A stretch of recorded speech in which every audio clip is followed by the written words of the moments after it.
Syarat penerimaan dosa adalah kesadaran dan kerelaan hati dalam perbuatan tersebut. Perbuatan yang menyalahi hukum jika dibuat tanpa kesadaran dan dengan terpaksa dikatakan tidak berdosa. Jadi perbuatan yang menyalahi hukum jika dibuat tanpa kesadaran, artinya orang ini kada sadar. Macam mana orang kada sadar, kayak orang gila, maka tak ada hukumnya tadi, macam orang gila. Kalau orang waras, orang sadar, maka hukum tadi berlaku. Nah, kalau orang gila tadi kan, maka gugurlah kewajiban sholatnya, zakatnya, dan lain sebagainya tadi gugur. Namun orang waras, orang sadar tadi, maka berlakulah hukum tadi. Perbuatan yang menyalahi hukum jika dibuat tanpa kesadaran dan dengan terpaksa tidak dikatakan dosa oleh terpaksa tadi. Anak dibunuh kah? Nah, terpaksa tadi. Karena ada sifat keterpaksaan. Jika meninggalkan sembahyang karena tertidur sebelum waktu wajib sembahyang dan terjaga dari tidur setelah luput waktu sembahyang, maka meninggalkan sembahyang selama tempo tertidur itu tidaklah dosa. Jadi ketika tertidur kan kada sengaja. Seseorang yang sedang kebuluran atau tidak ada makanan yang halal ditemuinya, yang ada hanyalah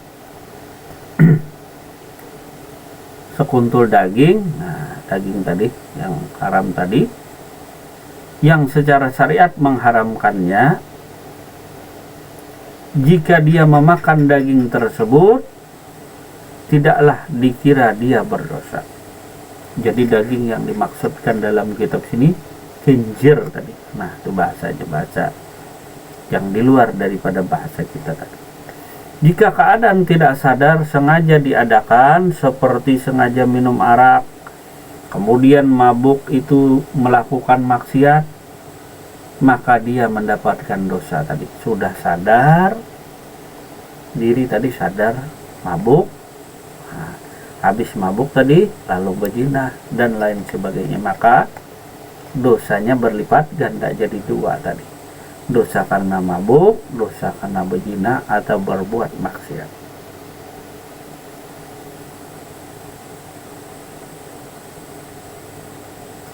Sengaja mewujudkan suasana darurat untuk menyalahi hukum, tidak melepaskan dari beban dosa. Nah, ini ada pula yang sengaja mewujudkan suasana darurat, artinya diulah-ulah untuk menyalahi hukum, tidak melepaskan diri dari beban dosa. Misalnya, seorang pesakit yang membuat alasan penyakitnya hanya boleh sembuh dengan meminum arak. Nah, orang yang sakit ini lalu membuat alasan dirinya, membuat alasan penyakitnya nih hanya bisa sembuh jika dia meminum arak. Ini menurut dokter orang kafir misalnya tadi. Jadi mencari-cari alasan supaya dapat meminum khamar atau arak tadi, supaya penyakitnya hanya bisa disembuhkan dengan minum arak atau khamar. Ini menurut pandangan dokternya yang kafir tadi. Maka perbuatan meminum arak secara seperti ini hukumnya pun adalah berdosa. Jadi supaya malam hari ini kita ingat-ingat juga di dosa lah. Nah, kemudian dosa disabitkan kepada pelanggaran syariat, dan syariat pula diciptakan oleh Allah Subhanahu wa Ta'ala. Jadi syariat itu memang diciptakan oleh Allah Subhanahu wa Ta'ala, bukan bikinan makhluk, bukan. Jadi memang syariat itu memang namanya syariatullah. Jadi syariatullah itu hukum daripada Allah Subhanahu wa Ta'ala.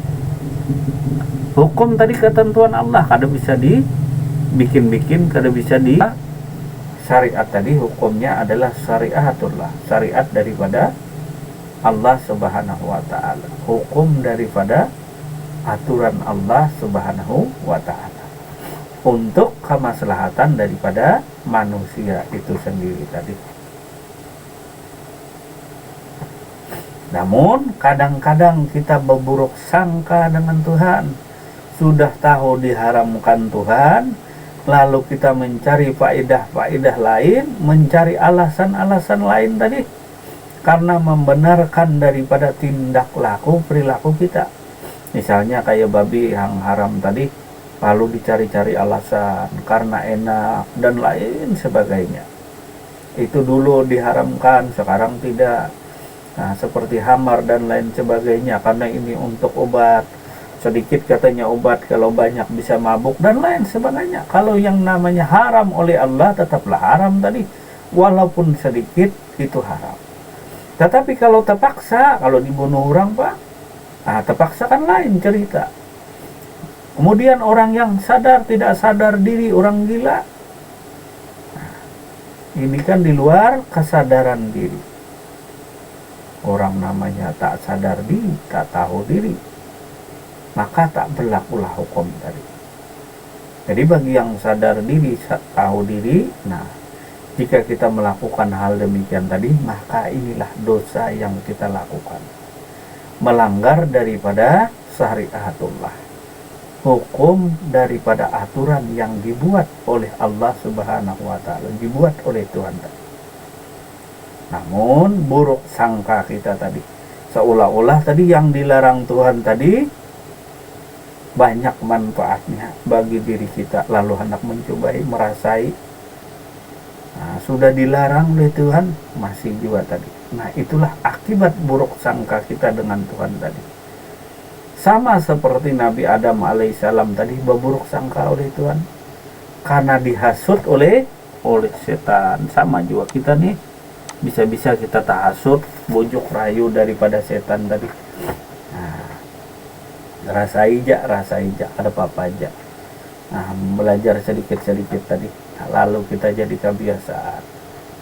Maka sesuatu yang dilarang oleh Tuhan tadi, jangan sekali-kali, apalagi berupa makanan, minuman. Kalau Tuhan melarang, jangan.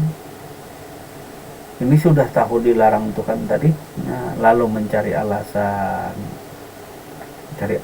tadi, supaya tidak bernilai dosa perilaku kita tadi. Pada hakikatnya dosa adalah ditentukan oleh Allah Subhanahu wa taala sendiri. Allah lah yang meletakkan hukum. Jadi dosa tadi pada hakikatnya Allah yang menentukan.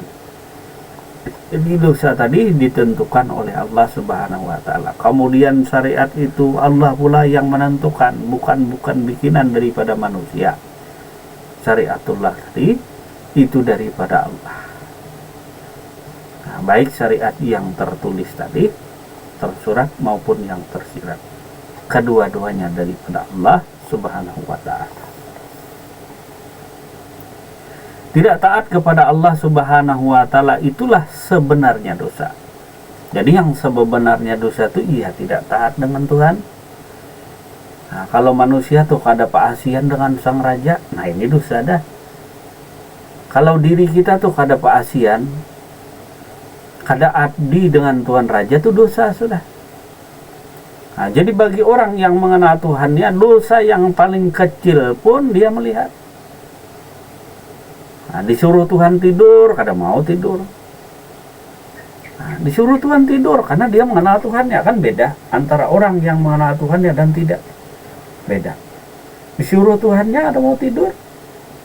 Bila kada mau tidur, kada mau istirahat, berarti kan dosa. Nah, disuruh Tuhannya jangan kemana-mana, jam ini nah, di jam berapa nih, jam 8. Jangan kemana-mana, di rumah aja. Masih juga keluyuran. Ini namanya dosa pula bagi orang yang mengenal Tuhan. Jadi dosa yang paling kecil pun dilihatnya bagi orang yang ma'rifat.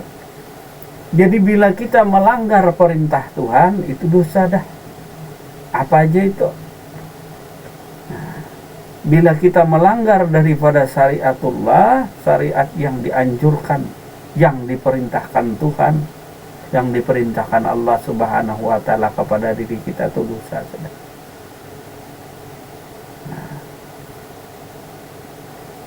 Jangan makan lakatan.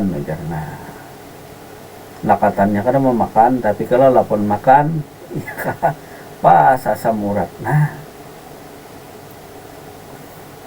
karena bagi orang yang mengenal Tuhannya tadi, nah, dia tahu yang melarang itu Tuhannya, yang memerintahkan Tuhannya.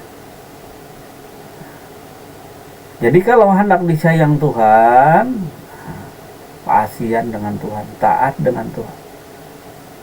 Kalau hendak disayang Tuhan, tegakkanlah syariatullah.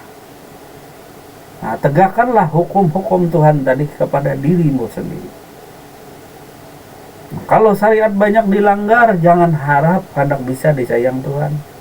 Syariat banyak pelanggar.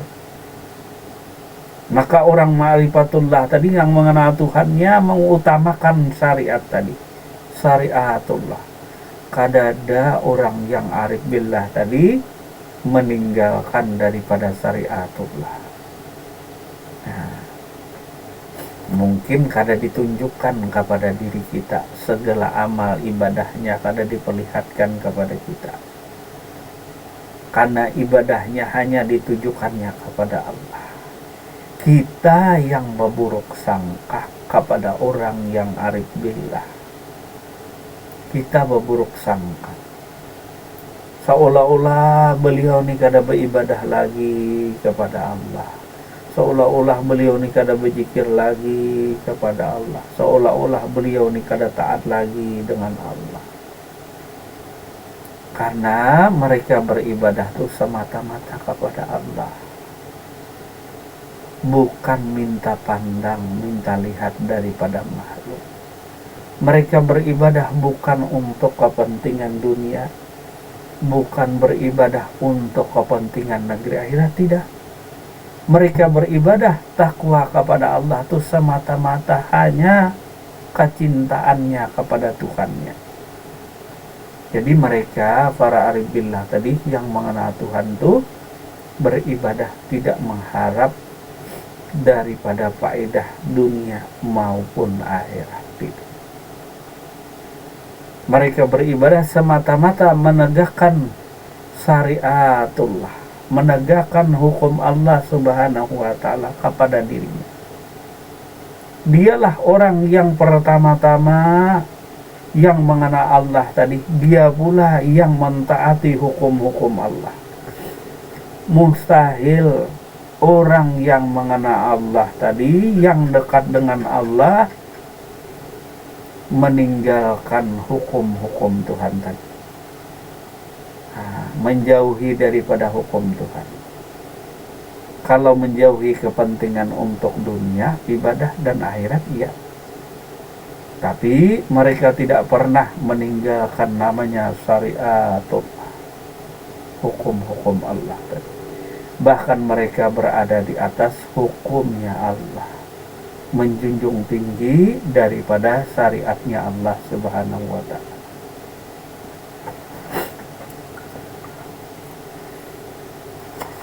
Namun ketidaktahuan kita tadi, seolah-olah syariatullah tadi, hukum yang diciptakan Allah tadi, hanya tersurat di Al-Quran dan hadis saja. Namun ada yang tersirat tadi, yang digerakkan oleh Allah yang bernama Al-Batin kepada batin hambanya. Zahiru Rabbi batinu abdi. Zahir Tuhan tadi nampak kepada batin hambanya. Jadi yang namanya dosa tadi adalah tidak taat kepada Allah Subhanahu wa Ta'ala, tidak mentaati Allah Subhanahu wa Ta'ala, baik secara tersirat maupun tersirat. Bila tidak taat akan perintah Allah, berarti itu kita tergolong dalam perbuatan dosa.